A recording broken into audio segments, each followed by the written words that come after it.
लेखांक 2. तरी पण जर तिची राहिलेली अपत्ये, कलही परस्परांच्या तेही शतसंख्य आणि आम्ही 5, परी अन्य शत्रुघाती आम्ही आहोत 105. ही मयूरोक्ती ध्यानात ठेवून नि तदनुसार निरपवाद प्रयत्न करून जर आपल्या मातेचे दुःख कमी कमी करीत तिला दुःखमुक्त करण्याचा प्रयत्न करतील, तर लवकरच ही सनातन धर्माच्या आश्वासनाने आश्वासित नि प्रतिपालित जाती पुन्हा आपल्या अंगावरील जरा फेकून देऊन दैदिप्यमान स्वरूपाने दुष्टांच्या डोळ्यांना तिरमिरी आणील नि साधूंच्या नेत्रांना रिझवीत राहील. परमेश्वराच्या अवतार कार्याचे हेच फल आहे. त्याचे अभिवचन आहे की यदा यदा हि धर्मस्य ग्लानिर्भवति भारत अभ्युत्थानमधर्मस्य तदात्म्यानं सृजाम्यहम्. परंतु जेव्हा पांडव उद्योग पर्वातून जातात तेव्हा अर्जुन युद्धकलेत कृतेविद्य होतो. जेव्हा सर्व पांडव आपले बल संग्रहित सुसंघटित नि सिद्ध करतात, प्रतिपक्षाच्या भीष्म प्रतिज्ञा सेनापतीशी तोडीस तोड मिळावी म्हणून जेव्हा पांडव पक्ष भीमकर्म सेनापतीच्या नियंत्रणाखाली कार्योद्युक्त होतो, तेव्हा धर्माचा त्राता नि अधर्माचा काळ कार्यरथाची सूत्रे हातात घेऊन दिव्य सारथकर्म करीत पांडव पक्षाला यशस्वीतेच्या शिखरावर नेऊन विराजमान करतो. परमेश्वर आपल्या अभिवचनाप्रमाणे धर्मरक्षण कार्य करण्यास समुद्युक्त आहेच. केवळ आपल्या स्वतःच्या पूर्वसिद्धतेच्या सामर्थ्याने युक्त असे आवाहन मंत्र म्हणावयास मात्र आपण आरंभ केला पाहिजे. ख्रिस्ती नि मुसलमान लोकांनी आत्तापर्यंत हिंदूंच्या धर्म मंदिरावर वारंवार हल्ले करून त्याचा बराच भाग कोसळविला आहे.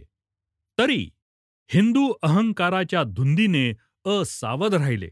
इतकेच नव्हे तर ज्या प्रबलतर समाजाने हिंदू जातीच्या शरीराचे लचके तोडीस 6.5 कोटी मांसाचे गोळे तोडून नेले, त्याच समाजाला तो किंचित जागृत, विस्कळीत, विखुरलेला नि डोळे मिटून पडलेला असताही खिलाफतीच्या चळवळीचे दूध पाजून त्याला संघटना सामर्थ्ययुक्त केले.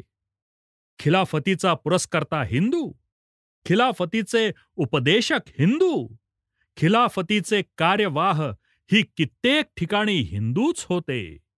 खिलाफतीला पुष्कळ पैसा दिला हिंदूंनी आणि या धर्मवेडाच्या सापाला डवचवून आपणावर फणा फेकीत विषदंश करून घ्यावयास समर्थ करून ठेवले आहे. मुसलमान समाज जागृत व्हावयास पाहिजे होता. हिंदुस्थानातील मुसलमान राहणार हिंदुस्थानात, देह ठेवणार हिंदुस्थानात, पोषणार हिंदुस्थानच्या अन्नावर नि म्हणून त्यांच्या अंतःकरणाचा भक्ती केंद्रही हिंदुस्थानच होणे हे अगदी क्रमप्राप्त, स्वाभाविक नि सुयोग्य झाले असते. परंतु प्रत्यक्ष वस्तुस्थिती अगदी याच्या उलट. इटलीने तुर्कीशी खाजवखाजवी केली. त्यावेळी मुसलमान जितके भक्तीने तुर्कीच्या बऱ्या वाईटाकडे डोळे लावून पाहत होते, तितका हिंदुस्थानावरील संकटाने त्याच्या अंतःकरणाला पीळ पडत नव्हता. हिंदुस्थानातील राष्ट्रीय चळवळीच्या वेळी मुसलमान हे आवडती बायको म्हणून घेण्याचा स्त्रीलिंगी मान मिळवून घेण्यात चूर झाले होते. पण इटलीला इंग्लंड अप्रत्यक्ष का होईना, परंतु तुकाल विरुद्ध पाठबळ देत असे. असे पाहताच ही आवडती पट्टराणी त्या प्रिय पतीवर गुरगुरू लागली होती. म्हणजे हिंदुस्थानच्या हितानहिताशी आपलेपणाचा संबंध न ठेवता हे हिंदुस्थानातील मुसलमान हिंदुस्थानच्या बाहेरील देशाच्या हितानहिताशी आत्मीयतेचा संबंध ठेवीत आहेत, ही गोष्ट अस्वाभाविक, हिंदुस्थानच्या राष्ट्रीय हिताशी विरोधी नि हिंदू जातीला प्रत्यक्षतः पुढे मागे केव्हा तरी हानिकारक आहे, हे स्पष्ट सत्य हिंदूंच्या सात्विक नावाच्या पांघरुणाखाली असलेल्या तामसीपणाच्या धुंदीला कळले नाही.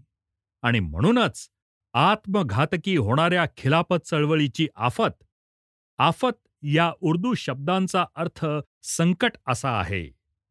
आपल्याच डोक्यावर असमर्थ हातातील उत्तोलित गदेप्रमाणे येऊन आदळेल हे न कळल्यामुळे त्या खिलाफतीला उचलून धरून मुसलमानाचा आधीच हिंदुस्थानाबाहेर डोकावू पाहणारा भक्ती केंद्र हिंदूंनी आपल्या हातांनी उचलून धरून परक्या देशाच्या हिताहिताच्या क्षेत्रात नेऊन स्थिर करून ठेविला आणि हिंदुस्थानातील राष्ट्रीय हिताला भयंकर संकट उत्पन्न करून ठेवले. तुर्कस्थानचा प्रश्न सुटण्याच्या पंथाला लागताच मुसलमानांची कारणापुरतीच वरकांती दाखविली जाणारी आत्मीय वृत्ती डगमगू लागली. मुसलमानांच्या अंगात पहिल्याच जीव धरून असलेल्या धर्मवेडाला खिलाफतीच्या चळवळीने मिळालेल्या असामान्य चालनेमुळे तीव्र स्वरूप येत चालले. हिंदुस्थानात राजकीय चळवळीत ध्येयस्थानी असलेल्या स्वराज्याचा अर्थ मुसलमानांच्या मनात मुसलमानांचे राज्य असा होऊ लागला. त्याचे प्रत्यक्ष प्रत्यंतर मलबारात दिसून आले. मी आधी मुसलमान नि मग हिंदी. इस्लामच्या वैभवाकरता हिंदुस्थानच्या हिताचा विचार मला दूर ठेवावा लागेल. हिंदुस्थानच्या मानेवर कोणत्याही मुसलमानी सत्तेचे दात रुतले जाणे हे सुद्धा इस्लामचे वैभवच आहे.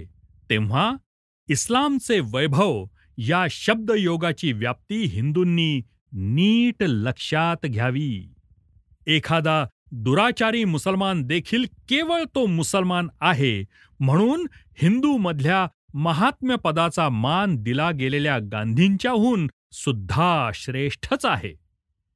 इत्यादी अंतःस्थिर विचार, चित्राची कल्पना देणारी वाक्ये आणि काँग्रेसच्या अध्यक्षपदावरून हिंदूंच्या मानभूमीवर पाय आदळीत 7 कोटी अस्पृश्यातले 3.5 कोटी अस्पृश्य आम्हाला द्या नि 3.5 कोटी अस्पृश्य तुम्हाला ठेवा, असा हिंदू जातीच्या शरीरातील अवयवाचा तुकडा तोडून घ्यावयासाठी उच्चारली गेलेली अपहारोक्ती ही हिंदू मुसलमानांच्या एकीचे स्वर हिंदूंना गुंग करण्यासाठी पुगीतून काढणारे महम्मद अली यांच्या तोंडातून बाहेर पडतात.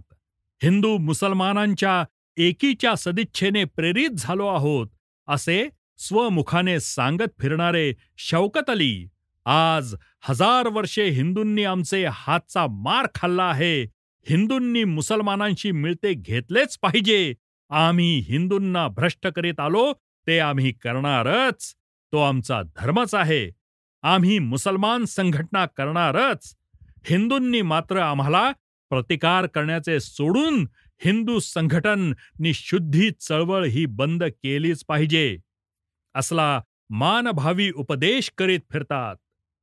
डॉक्टर किचलू आपण मूर्तीपूजेचे विरोधक आहोत असे दाखवीत लोकमान्यांचे तसबिरीला सभास्थानातून काढून टाकितात आणि परवा पेशावरच्या मुसलमानांच्या सभेतून सर्व प्रिय हिंदू बंधूंना आव्हान देत सांगतात की मुसलमान जे जे हक्क मागत आहेत ते त्यांना हिंदूंनी निमूटपणे द्यावे, नाहीतर अफगाणिस्तान वा इतर कोणत्या तरी मुसलमानी सत्तेचे सहाय्य घेऊन आम्ही हिंदुस्थानावर मुसलमानी राज्य स्थापन करू.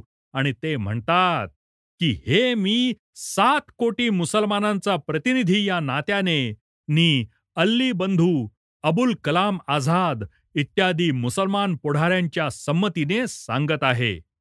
हे झाले हिंदू मुसलमानांच्या एकीचे पोवाडे गाणाऱ्या पुढाऱ्यांविषयी. आता हिंदू जातीच्या नाशाचे प्रतिज्ञा कंकण बांधलेल्या आगा खान, हसन ई झामी इत्यादींकडे पाहू.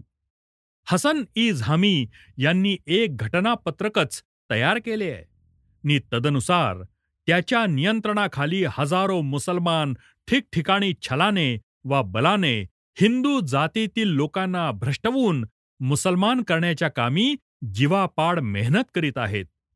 हिंदू जातीतून 7 कोटी लोक भ्रष्टवून काही विवक्षित कालात मुसलमान करण्यासाठी ते बद्धपरिकर झालेले आहेत. आगाखानी चाळे तर गुजरातमध्ये सर्व विश्रुतच आहेत. आता इतर भागातही त्यांनी तोच उपक्रम सुरू केला आहे. त्यांनी हिंदू जातीतील संख्या लुटून नेण्याचा दरोडेखोरीपणाच्या धंद्यासाठी 1 कोटी रुपये भांडवल जमवून 1 कोटी लोक भ्रष्टविण्याचा विडा उचललाय. ही झाली पुढाऱ्यांची स्थिती. आता मुसलमान जातीतील सर्वसामान्य लोकांची कृती पहा. जन्मामध्ये वाटेल ती पापे हातून घडली असली किंवा घडणार असली तरी एक काफर अर्थात मुसलमानेतरांना नि विशेषतः हिंदूंना ते काफर म्हणतात. मुसलमान केला की अल्लाह सर्व पापाची क्षमा करून नि स्वर्गाची द्वारे खुली करून अनंत कालपर्यंत आपल्याला स्वर्गसुख देईल असल्या धर्मवेडाच्या भावनेने प्रेरित होऊन प्रत्येक मुसलमान संधी साधताच वाटेल त्या मार्गाचे अवलंबन करीत हिंदूला भ्रष्ट करण्याचा प्रयत्न करतो. या त्याच्या स्वाभाविक धर्मवेडाला खिलाफतीच्या दिशेनं धुंद करून चेतवून दिलेले मग काय विचारता? दिल्ली, सहारणपूर, नंदुरबार, मालेगाव, कोहट, गुलबर्गा इत्यादी सारखे लहान मोठे नि कमी अधिक भयंकर दंगे होतात.